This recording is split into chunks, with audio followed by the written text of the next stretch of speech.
వీక్షకులందరికీ నమస్కారం. 2026వ సంవత్సరం కుంభరాశి వారికి ఏ విధమైనటువంటి ఫలితాలు కలగబోతున్నాయో ఈ వీడియో ద్వారా క్లుప్తంగా తెలుసుకునేటువంటి ప్రయత్నం చేద్దాం. ముఖ్యంగా ఇది మన తెలుగు సంవత్సరం కాదు, ప్రకృతితోటి మమేకమై ఉంటుంది వాతావరణం, కాలం. మన ఋషులు చెప్పినటువంటి కాలం అంతా కూడా ప్రకృతితోటి మమేకమై ఉంటుంది. కొత్త సంవత్సరం వచ్చిందంటే ఆ కొత్తదనం అంతా ప్రకృతిలో కనబడుతూ ఉంటుంది. వసంత ఋతువు వస్తుంది, చక్కగా చెట్లు పచ్చగా మారి విచ్చుకుంటూ ఉంటాయి. అలాగే ఆహ్లాదకరమైనటువంటి వాతావరణం ఉంటుంది. కానీ ఇది ఆంగ్ల సంవత్సరాలు, ఇది ఒక క్యాలెండర్, ఒక గ్రెగేరియన్ క్యాలెండర్, ఒక రకమైనటువంటి టైం ల్యాపన్. అది మారింది. మారడం వల్ల సరే చాలా మంది ఏంటి అంటే సరే సంవత్సరం మారింది కదండి, మన జీవితంలో ఏదైనా మార్పు వస్తుందేమో అనేటువంటి ఆశావాహులు చాలా మంది ఉంటారు. కాబట్టి వారి కుతూహలం అసలు ఎలా ఉంది గ్రహస్థితి ఈ ఇంగ్లీష్ సంవత్సరంలో అనేటువంటిది కూడా మనం తెలియజెప్పడానికని ఈ వీడియో చేస్తున్నాం. ఇందులో కొంతమంది అతిశయోక్తిని ప్రదర్శిస్తున్నారు. ఏ విధంగా? దీనికి ఆదాయ వ్యయాలు, రాజపూజ్య అవమానాలు, దీనికి అనేక యోగాలు, గజకేశ్వర యోగాలు, ఇంకా వాళ్ళకి నచ్చిన యోగాలు, అసలు గోచారంలో యోగాలు ఎక్కడ ఉన్నాయి? ఇవన్నీ సరే ఈ పంధ అనేటువంటి దాన్ని ప్రజలే చూస్తారు. ఎందుకంటే ఇది కన్సిస్టెన్సీ, ఆ ఫలితాల్లో యాక్యురసీ, ఒక శ్లోకబద్ధమైనటువంటి. సరే శ్లోకం అంటే నువ్వు ఒక్కడవే చెప్తున్నావు కాబట్టి దాని గురించి ఎక్కువగా అనుకుంటావు అని ఒకడు అనుకోవచ్చు. కానీ ఋషిప్రోక్తమైనటువంటి మాట భారతం చెప్పాలి అంటే అందులో ఉండేటువంటి శ్లోకం, ఆంధ్ర మహాభారతం చెప్తున్నామా లేకపోతేనేమో ఇంకా మిగతా వారు రాసినటువంటి భారతం చెప్తున్నామా, ఏదో ఒకటి బేస్ ఉండాలి కదా. అది ఉండి చెప్తేనే అది ఫలిస్తుంది, లేని పక్షంలో ఫలితం రాదు. సరే ఇది మీరు ఖండిస్తూ ఉండండి. ఇక మనం విషయంలోకి వెళితే, కుంభరాశి వారికి ఉండేటువంటి గ్రహస్థితిలో వీరికి ఏలినాటి శని నడుస్తూ ఉన్నది. 2వ స్థానమందు ఏలినాటి శని ఉన్నది, శనేశ్వరుడు ఉన్నారు. జన్మ రాశి యందు రాహువు సంచారం చేస్తూ ఉన్నారు.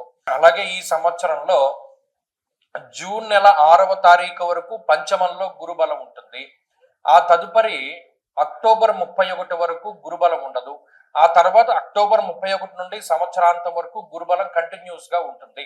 ఇక్కడ మనం గుర్తుపెట్టుకోవాల్సిన విషయం ఏంటి అంటే, ఈ మొత్తం ఫ్యామిలీ, కుంభరాశికి సంబంధించిన ఫ్యామిలీ అంతా కూడా ఈ 3.5 నెలల గురుబలం మినహాయించి మిగతా నెలల్లో ఏదైతే ఈ 8 నెలలు 8.5 నెలల పాటు ఉండేటువంటి గురుబలం ఉన్నదో దాని మీదే ఆధారపడి ముందుకు వెళ్ళాలి. అదే దిక్కు ఇంకా అంతకు మించి లేదు. నిజానికి ఇప్పుడు ఉన్నటువంటి సమయంలో ఆ 8.5 నెలల గురుబలమే చాలా కీలకము. అది కూడా లేకపోతే పూర్తిగా పోయినట్టే. ఆ గురుబలమే మీకు 30% శుభ ఫలితాన్ని ఇచ్చింది.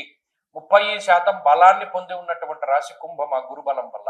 సరే మరి ఇప్పుడు జన్మరాహువు ఏలినాటి శని కదండి, అది ఏ రకంగా మనల్ని ఇబ్బంది పెడుతుంది అంటే, గుర్తుపెట్టుకోండి, జన్మ రాశి యందు రాహు ప్రమాదకారి. ఓవర్ కాన్ఫిడెన్స్ వల్ల లేదా అపోహల వల్ల, చెప్పుడు మాటల వల్ల దెబ్బతినేలా చేస్తాడు. ధారాపుత్ర విరోధస్య ప్రవాసం రోగపీడనం అర్ధ నిర్మహ కష్టం అన్నాడు. ఇక్కడ శాస్త్రంలో ఉన్నటువంటి విషయాలను పరిశీలన చేస్తే, ధారాపుత్ర విరోధస్య, ఒకటి కుటుంబ కలహములకి రాహు అవకాశాన్ని ఇస్తాడు. 2 కొన్ని సందర్భాల్లో కుటుంబానికి దూరంగా వెళ్ళేటట్టు చేస్తాడు. ఈ రెండిట్లో ఏదైనా జరుగుతుంది. ఏదర్ ఉద్యోగపరంగా, వ్యాపార పరంగా ఒక ప్లేస్ నుండి వేరే ప్లేస్కి వెళ్ళడం, ఒక దేశం నుండి వేరే దేశానికి వెళ్ళడం ద్వారా కుటుంబానికి దూరంగా వెళతారు. లేదా అంతర్గత కుటుంబ కలహాల ద్వారా వైవాహిక బంధాన్ని విచ్ఛిన్నం చేస్తాడు రాహు. ప్రవాసాన్ని కలగజేస్తాడు. ఇందాక చెప్పుకున్నట్టు వేరే ప్రాంతము, అన్య ప్రాంతము, ఉన్న ప్రాంతాన్ని వదిలి వేరే చోటికి వెళ్ళడము, వేరే దేశానికి వెళ్ళడము, ఇటువంటి వాటికి. అలాగే రాహు ఎంతసేపు కూడా గ్యాస్ట్రిక్ సమస్యలు, వెన్నుపాముకి సంబంధించిన సమస్యలు, అలాగే ఈ చర్మ సంబంధమైనటువంటి సమస్యలకి ఆయన ఎక్కువ అవకాశాన్ని కల్పిస్తాడు. పిట్యూటరీ గ్లాండ్ అని ఒకటి ఉంటుంది శరీరంలో. ఆ పిట్యూటరీ గ్లాండ్ రిలేటెడ్ ఇష్యూస్, ఆడవారిలో ఎక్కువగా వచ్చేటువంటి థైరాయిడ్, పిసిఓడి ప్రాబ్లమ్స్ దగ్గర నుండి అనేక రకాల సమస్యలకి రాహు కారణమవుతారు.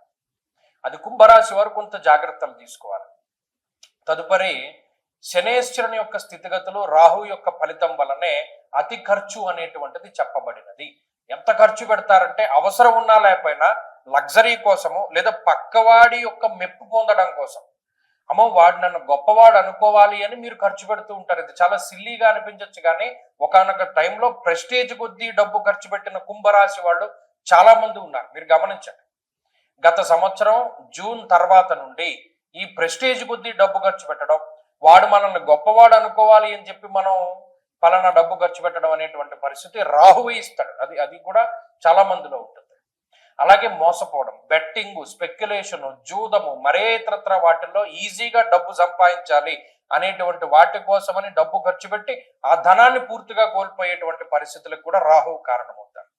ఇక సదాక్లేశం, వృధావైరం, సతతం కార్యనాశనం అన్నాడు. అనవసరమైన తగువులు, అనవసరమైన విషయాలపైన శ్రద్ధ కలిగించి రూపాయి వచ్చేటువంటి విషయం, పనికొచ్చేటువంటి విషయాలపైన శ్రద్ధ లేకుండా చేస్తారు. అనవసరమైన కాలక్షేపం, వృధా కాలక్షేపం, సమయాన్ని అంతా వృధాగా చేయడం, పోయిన సమయం గురించి బాధపడుతూ ఇంకా కొంత సమయాన్ని వృధాగా చేసేటువంటి పరిస్థితులు, అనవసరమైన తగువులు, అనవసరమైన మాట పట్టింపులు, చెప్పుడు మాటలు వినడం ద్వారా పాడైపోయే పరిస్థితి, ఇది ఈ గ్రహస్థితి వల్ల ఏర్పడుతుంది. వీటి పరంగా జాగ్రత్తగా ఉండాలి. వీటి నుండి గురుడు కాపాడుతూనే ఉంటారు. పంచమంలో ఉండేటువంటి గురువు బుద్ధిని ప్రచోదనం చేయడానికి ప్రయత్నిస్తారు. ఆయనకి కూడా మీరు అవకాశాన్ని ఇవ్వాలి. ఎంతసేపు ఇన్నర్ వాయిస్ ఒకటి వస్తుంది, అరే నువ్వు ఇది చెయ్యకు, అటువైపు వెళ్ళకు వెళ్ళకు వెళ్ళకు అని చెప్తున్నా మనం అటు వెళ్తేనే బాగుంటుంది అని అనుకుని వెళ్ళిపోతూ ఉంటాడు. So respect your inner voice. ఆ ఇన్నర్ వాయిస్ ని రెస్పెక్ట్ ఇవ్వండి. అదే దైవ బలం. 1-2 సార్లు ఆలోచించండి. ఏదైనా ఒక పని చేయవలసి వచ్చినప్పుడు ఆలోచించి నిర్ణయం తీసుకోండి. గురువు యొక్క బలం, తల్లిదండ్రుల యొక్క అనుగ్రహం చాలా ముఖ్యం.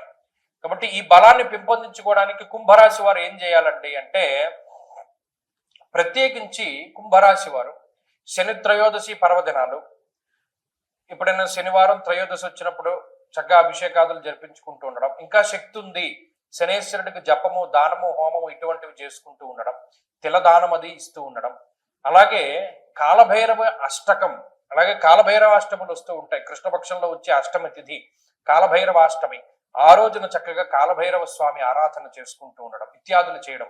అలాగే ప్రతిరోజు చదువుకోదలుచుకుంటే కాలభైరవ అష్టకం, అది మాత్రం క్రమం తప్పకుండా చెయ్యండి. వీలున్నంత వరకు చతుర్దశి తిథి రోజున, అష్టమి తిథి రోజున ఎక్కువగా కాలభైరవ ఆరాధన, ఆదివారం, మంగళవారం రోజున కూడా కాలభైరవ ఆరాధన మంచిది. కూష్మాండ దీపాలు ఆయా రోజుల్లో పెడుతూ ఉండడం వల్ల కూడా మంచి ఫలితాలు సంప్రాప్తమవుతాయి. కాబట్టి ఈ గురుబలం మీద ఆధారపడి వెళుతూ ఉన్నప్పుడు చక్కగా దైవానుగ్రహం కోసం ప్రయత్నం చేస్తూ ముందుకు వెళుతూ ఉంటే ఖచ్చితమైనటువంటి శుభ ఫలితాలను పొందగలుగుతారు. స్వస్తి.